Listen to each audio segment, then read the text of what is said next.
السلام علیکم۔ نبی اکرم صلی اللہ علیہ وآلہ وسلم ایک دن میں 70 سے 100 مرتبہ تک استغفار کرتے، لا حول ولا قوت الا باللہ 30 بار پڑھتے۔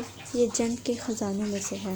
حسبنا اللہ و نعم الوکیل 33 بار پڑھتے، یہ ہمیں بھی پڑھنی چاہیے۔ استغفار کی کثرت کرنی چاہیے۔ یا حیو یا قیوم برحمتک استغیث 20 سے 22 مرتبہ۔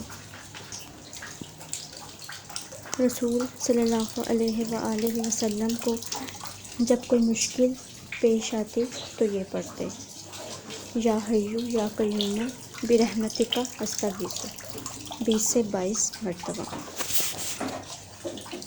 مزید انفارمیٹیو ویڈیو کے لیے اس چینل کو سبسکرائب کریں، لائک کریں، شیئر کریں۔